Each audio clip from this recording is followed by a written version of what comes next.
Hello, empowered educators. It's Dr. Mel. And today I want to talk about something that makes a lot of leaders uncomfortable, but is absolutely necessary if you want a strong leadership team, and that's healthy conflict. I bet you didn't see that one coming, huh? And you're probably thinking, this girl's crazy. Conflict can't really always be healthy. And we're going to talk about how today. Let's get started.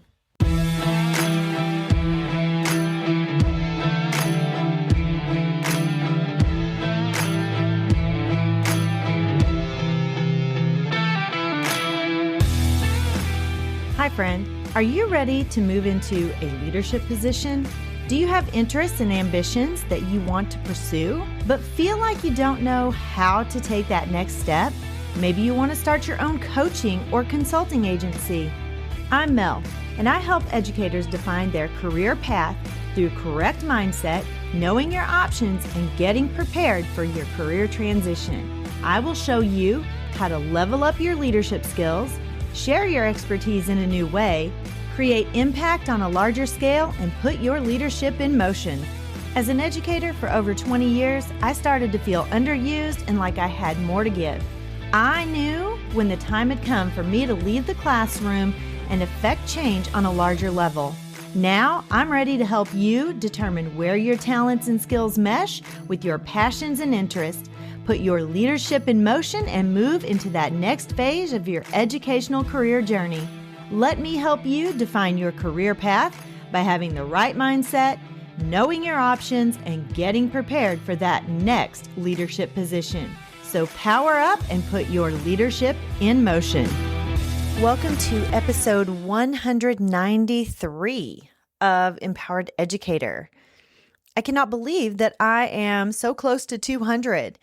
It won't be long, and I will be celebrating my 200th episode. But today, I want to talk about conflict. And I know what you're thinking. Conflict? That just slows us down and causes division. But here's the truth, guys. The real danger isn't the conflict, it's the silence. When your leadership team avoids disagreement, you slide right into that group thinking mentality. People nod their heads, but they're not bought in. In his book, The 5 Dysfunctions of a Team, Patrick Lencioni calls this out. If your team doesn't trust each other enough to engage in conflict, you'll never get to any kind of real commitment or any kind of accountability. Here's the first big point. Conflict is not the enemy, silence is. Avoiding disagreement doesn't keep the peace, it just buries that tension. And it may be buried for a little while, but it's going to eventually surface, and it might surface in a really big, ugly way. Second, when you do allow different perspectives at the table, you actually strengthen your strategy. Harvard Business Review has written several times about this. Teams that welcome diverse viewpoints, they make more innovative, more sustainable decisions. If everybody agrees all the time, you're probably missing something big. Third, I want you to remember this.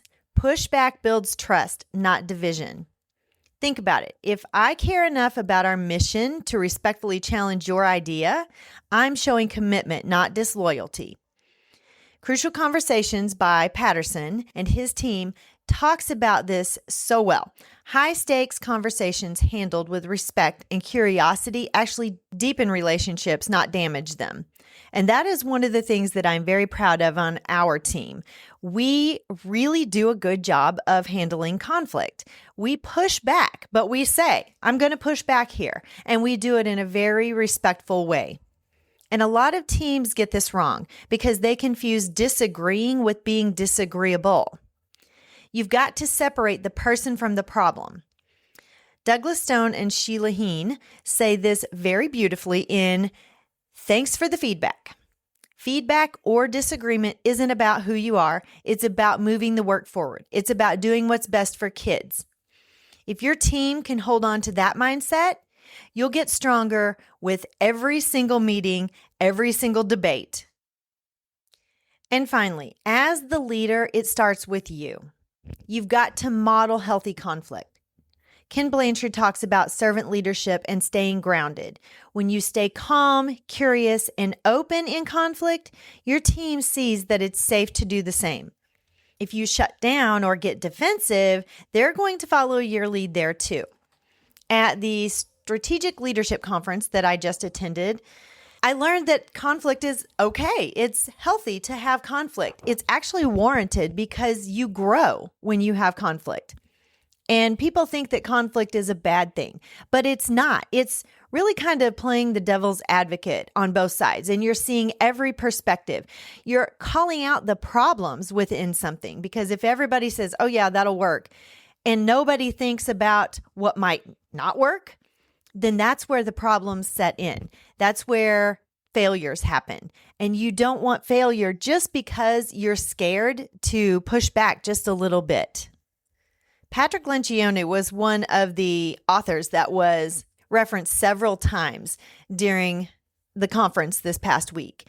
And of course, I'm going to have information about his book, The 5 Dysfunctions of a Team, in the show notes, so you can remember that. But I would Google Patrick Lencioni because he has several good leadership books. I really appreciate the fact that my team is okay pushing back. You know, I'm the superintendent, and a lot of times we think we should never push back with the superintendent or the building leader. But it's okay to do that because you see different things than other people. And I always want my team to feel comfortable or safe being vulnerable by pushing back about their thoughts or their feelings about a situation, because that's how you work the bugs out of everything. We all have different mental models.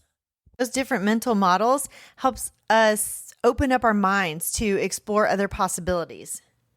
When you decide to push back, be careful how you frame up your response or your pushback. Instead of saying your plan won't work, frame it to say something like, I see a challenge that we might face with this plan.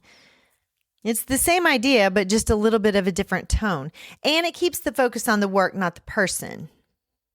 Healthy conflict isn't just about surviving the meeting. It's about what happens after the meeting. It's not just a checklist of things you've got to accomplish during a meeting, guys. It's about what happens after the meeting, in your culture, in your trust, and in your decisions that you make as a team. When conflict is handled well, 3 really powerful things begin to happen over time. First, decisions actually get better and faster. Why? Because all the objections, all the blind spots, all those what ifs, they get worked out in the room. You don't have those frustrating moments a week or 2 later where someone says, well, I knew that was going to happen. The work is already refined at the front end. Second, it deepens trust. When I know that I can push back on you and you won't take it personally, that makes me more likely to bring my whole self to the table. Patrick Lencioni mentions that teams that master conflict build real commitment because everyone had a voice in the process. That doesn't mean that we always get our way, but it does mean that we walk out aligned. Third, innovation skyrockets. Some of the most creative solutions come out of tension. Harvard Business Review points out that diverse perspectives and healthy debate are what drives those new ideas. If your team never disagrees, you're probably recycling the same safe solutions. And schools need more than safe right now. Guys, healthy conflict is not a threat to your leadership team. It's a gift. It's how you sharpen strategy, build stronger trust, and set your school up for long-term success. And even if that feels hard right now, don't worry. Every team can grow in this area. Start small. Here's your action step for this coming week or the next time you have a meeting. At your leadership meeting, assign one person to be the challenger. Their only job is to ask those tough questions and to push back on assumptions. Rotate this role so that everyone gets to practice being both the advocate and the challenger. It helps keep everyone vulnerable, and it builds that muscle of healthy conflict in a structured and safe way. Start small by using that rotating challenger role. Practice separating people from problems and model humility as a leader. Little by little, you're going to create that culture where conflict isn't feared, it's leveraged. Healthy conflict leads to a healthy school culture. And when your leadership team gets this right, your school is going to grow very strong. Here's a little bit of reflection for you as well. Do your leadership meetings feel more like a checklist, or do they feel like a place where ideas are able to be sharpened? When's the last time that you welcomed someone pushing back on your idea? And here's the big one. What does your team believe about conflict? Is it something to avoid or something to use? I hope you all have an amazing weekend. It is October. Is that not the coolest thing ever? Well, not the weather, because it's still 90 here in Missouri, but I'm hoping very soon that it actually starts to cool off. I think next week we might actually be somewhere around 70-ish a few days, which is exciting because I'm tired of heat. But I'm not going to gripe because God knows what he's doing, and who knows what the winter's going to bring, so it may be extremely cold, and we may be wishing for some 80s and 90s. Regardless, have an amazing rest of your weekend, and I will see you back here next week. Bye-bye.